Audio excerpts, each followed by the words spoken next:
We even see a really young giraffe, the soft fur still growing out all awkwardly over her baby horns, or are they antlers?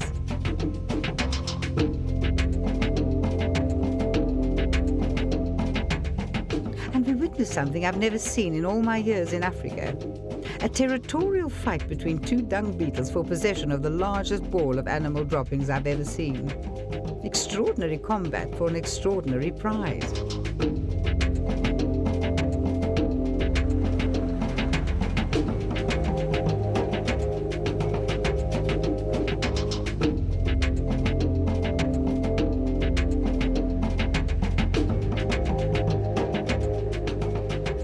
We also spot some of my favorite animals, waterbuck. The distinctive white circle on their rump is diagnostic and distinguishes them from the Defasa waterbuck, who have a solid white patch.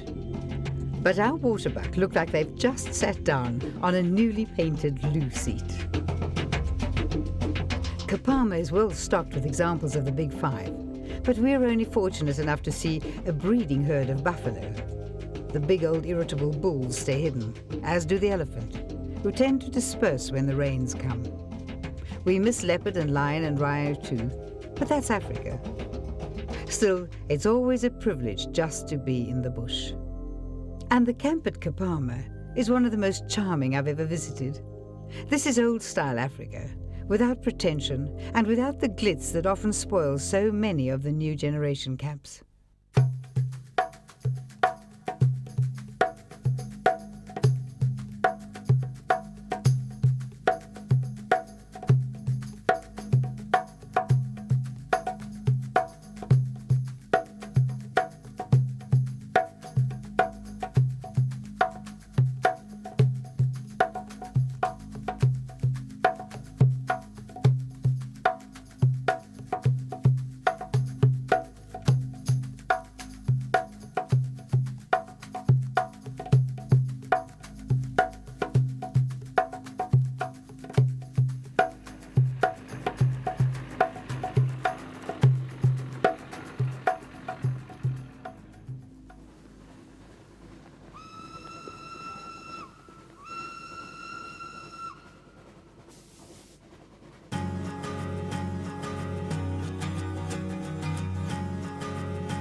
Then it's back to our luxury train and on to the north.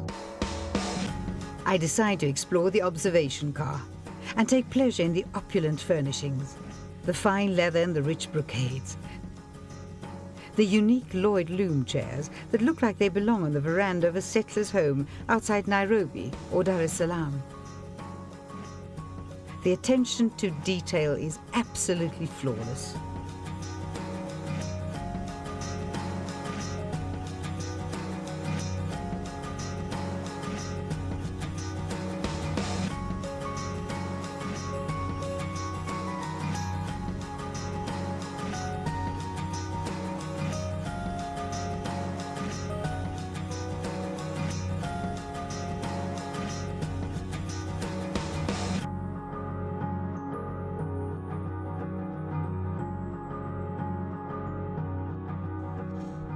Luncheon is a buffet today, and again it's impossible not to indulge. If you're planning to travel on Rovos Rail, you should really go on a diet beforehand. The food's simply too good to ignore.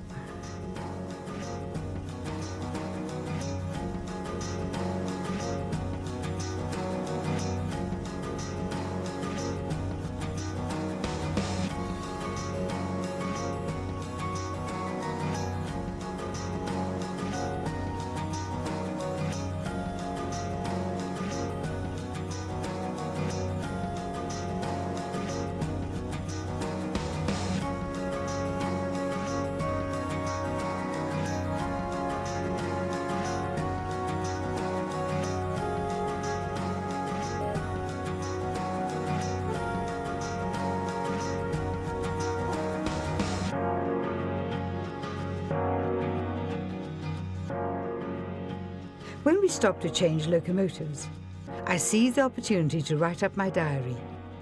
I've kept a diary since my childhood, and it's a habit I don't want to break. My reverie is broken only by the waitress bringing me a glass of bubbly.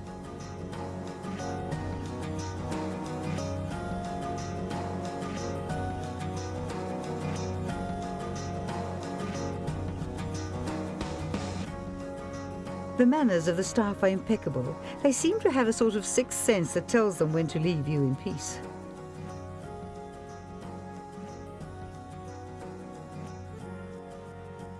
I also wrote a postcard to a special and long-lost friend.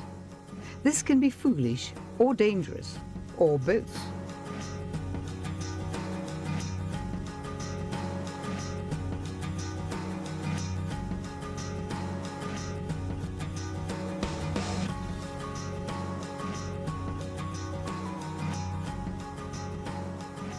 T.S. Eliot, the poet, once remarked that in his experience, the best thing to do about letters was never to post them.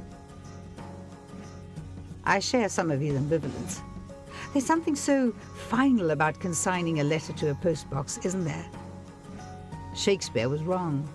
To post or not to post, that is the question.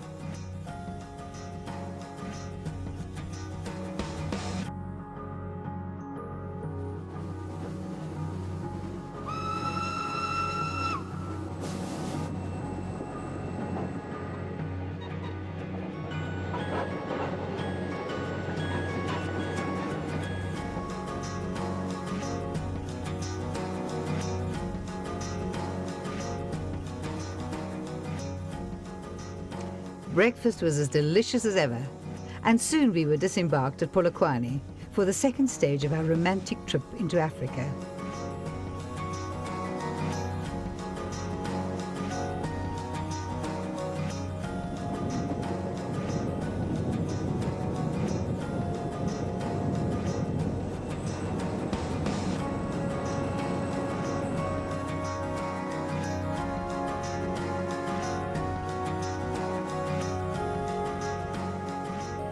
Rovos Rail is only half of the Rovos story.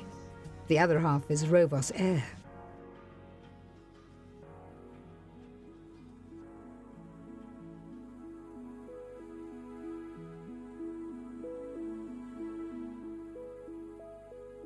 Rovos Air is a brilliant concept. Instead of the kerosene-scented rush of a modern jet, Rohan Vos decided to turn the clock back. You mount instead a classic two-engine aeroplane, a restored relic of the golden age of travel.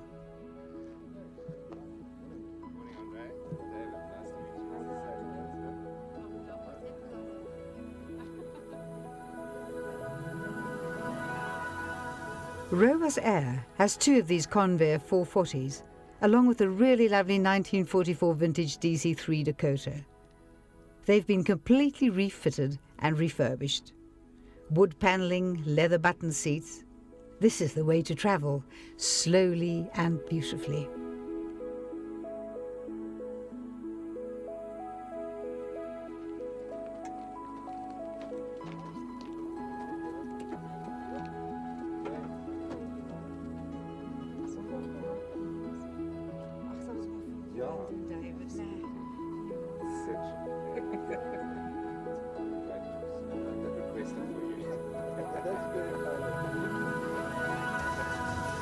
The takeoff is smooth and elegant, no screaming steep climb into the stratosphere. All the Rovos Air pilots have thousands of hours of experience and relish the opportunity to really fly a plane themselves. And the aircraft themselves have been meticulously rebuilt from the airframe out. You're not flying in some antique crock. In fact, they've been fitted with every electronic marvel you'd find on a modern jet, from the avionics to GPS. So you fly with all the elegance of a bygone age and with all the safety features of today. As you'd expect, the service and style on Rovos Air is every bit as good as on our luxury train, and very thoughtful too, right down to a romantic red rose.